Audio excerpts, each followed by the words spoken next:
সবার আগে বাংলাদেশ।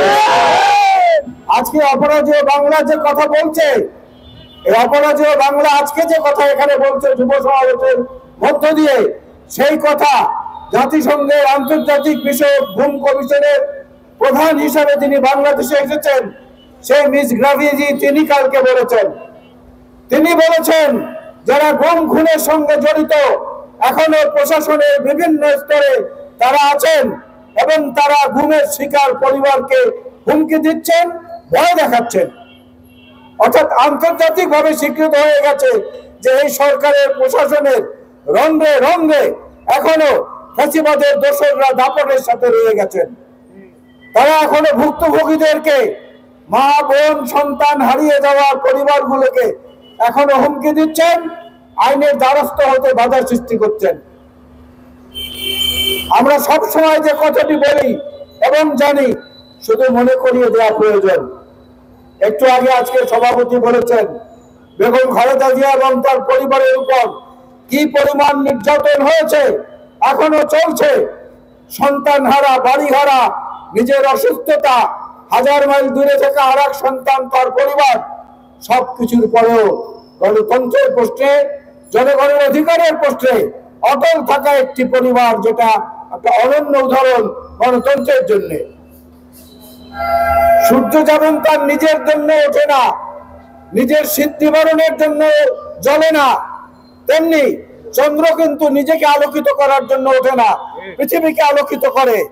বাতাস কিন্তু নিজের জন্য, নিজের অক্সিজেন গ্রহণ করার জন্য প্রবাহিত হয় না। বাতাস মানুষকে অক্সিজেন সরবরাহ করে। নদী তার নিজের পানি খাওয়ার জন্য প্রবাহিত হয় না, সমুদ্র তার নিজের পানি ধারণ করার জন্য প্রবাহিত হয় না।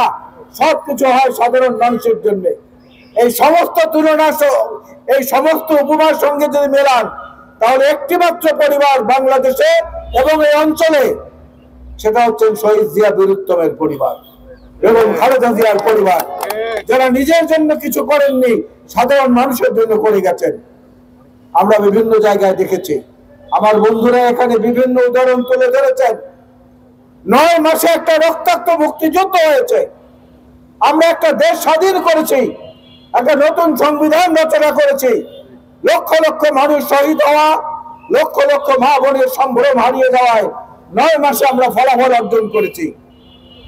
10 মাসে প্রকৃতির নিয়ম অনুযায়ী মায়ের গর্ভে আমরা জন্ম নিয়ে পৃথিবীতে এসেছি। 10 মাস সময় লাগে। সেই 10 মাসও প্রায় শেষ হওয়ার পথে। আপনারা তেমন কিছু জনগণকে দেখাতে পারেননি, হতাশ করেছেন মানুষকে পদে পদে। জিনিসপত্রের দাম কমে নাই, গ্যাসের সংকট অনেক বেশি হয়েছে, বিদ্যুতের লোডশেডিং বেড়েছে, পানি সরবরাহ আগের মতো অত সুন্দর পরিচ্ছন্ন নেই, বর্জ্য ব্যবস্থাপনায় আপনারা ত্রুটি করেছেন। ডেঙ্গু রোগ এবং করোনা, চিকুনগুনিয়া ব্যাপক আকারে ছড়িয়ে পড়ছে। কোথায় আপনার স্বাস্থ্য উপদেষ্টা? কোথায় তার কর্মতৎপরতা? মানুষ দেখতে পাচ্ছে না। বাজারে গেলে মানুষ তার পকেটে হাত দিতে পারে না, মনে হয় পকেট ছিদ্র হয়ে সবকিছু পড়ে গেছে। আজকে আমরা বারবার করে বলেছি, তারেক রহমান আমাদেরকে বলেছেন জনগণের সঙ্গে থাকুন, জনগণকে সঙ্গে রাখুন।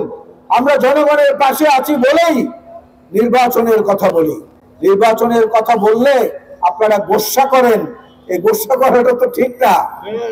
একজন নির্বাচিত প্রতিনিধির কাছে মানুষ যখন তখন যেতে পারে, যখন তখন ফেরত চাইতে পারে, এই কাজটি কেন হলো না, এই জায়গাটি আপনাকে বললাম আপনি কেন করলেন না। আপনাদের কাছে যাওয়ার সেই সুযোগটা কিন্তু নাই।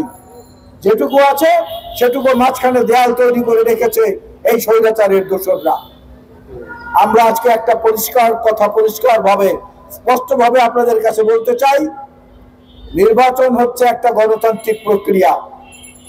একটা নতুন প্রজন্ম 2014, 2018, 2024 তিনটি নির্বাচনে তাদের অধিকার প্রদর্শন করতে পারেননি, অধিকার পূরণ করতে পারেননি। তারা মুখিয়ে আছেন একটা নিরপেক্ষ